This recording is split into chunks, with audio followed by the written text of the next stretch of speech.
California energy officials on Friday issued a sober forecast for the state's electrical grid.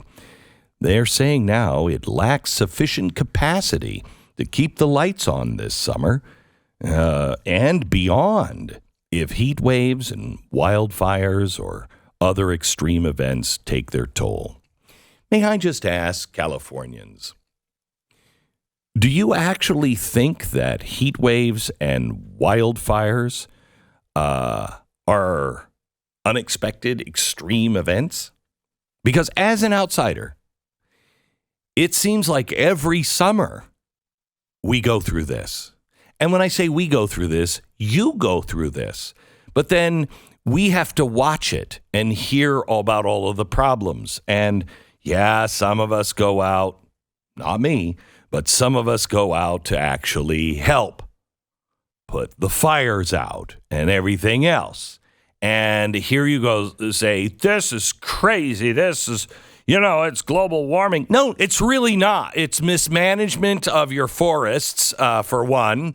And you don't save any water, And when you have rolling blackouts, it's not the trees' fault. Whose fault is it? Yours.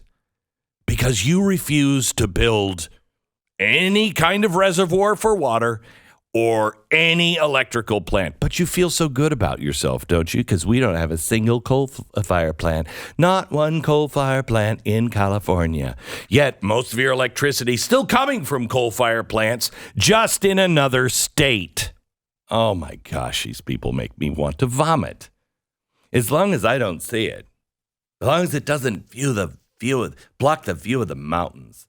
I don't want any of that smog here. We'd have smog in Nevada or Utah or one of those other bordering states. I don't even know what they are. They're so racist and bigoted. I hate them.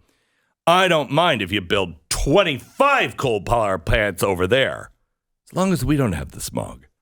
Oh, this comes from the California beaches that have the oil rigs right off the shore. Oh, yeah. Which I think actually looks pretty cool. I got to be honest with you. I think it looks, you get the idea. There's a lot of water out there. That's the normal ocean view. You got some stuff to look at. I think it looks pretty cool, frankly. It's a big, fossil fuels still dominate this country.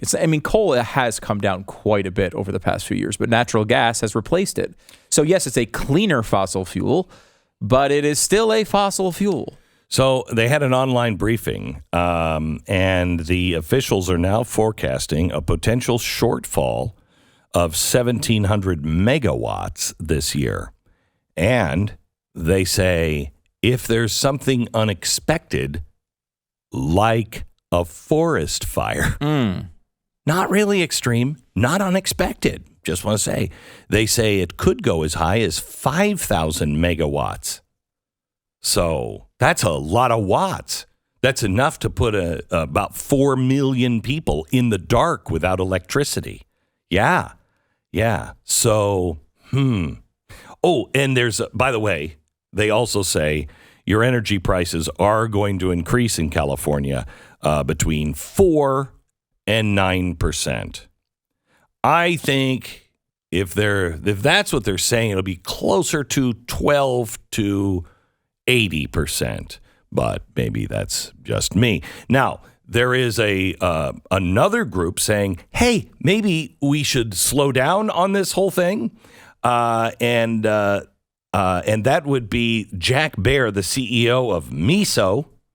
He came out yesterday and he said, as we move forward, know that when you put a solar panel or a wind turbine up, it's not the same as a thermal resource like coal or gas.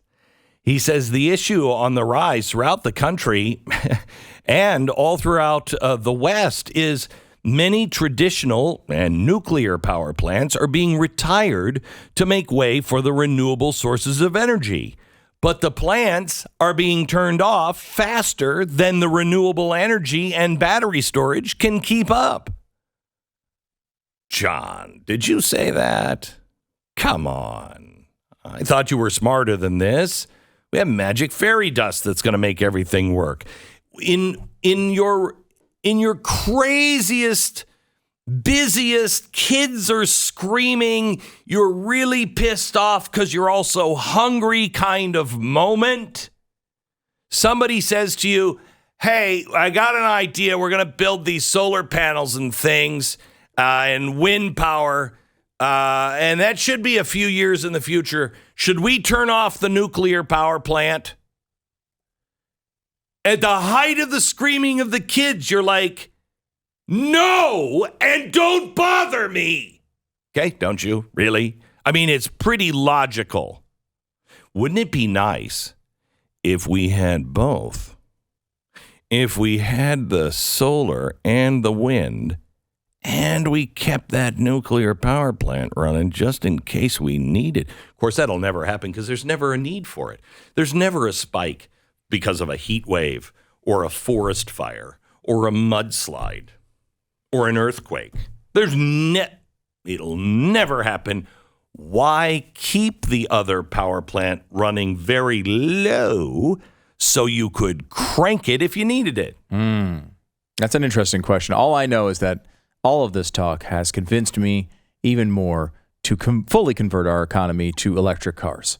Because what could possibly go wrong with California? You know what kills me is Elon Musk is even coming out going, we can't do this. Stop it.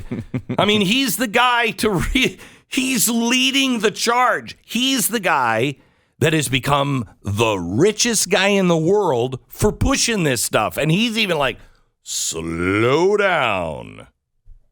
Even he's saying, hey, we may need to develop our fossil fuels for the near future, considering the global economic consequences and problems that we're having with energy. So a guy who honestly is what I would refer to as an environmental extremist is even coming out and saying that stuff now. Well, he's only an extremist because he built a car company that really had no place to charge when he first started, to charge the batteries. And then he's building rocket ships to go to Mars to get away from Earth because it's... Yeah, but other than that, he's not an extremist at all. He's not an extremist. I bet he's not pro-life.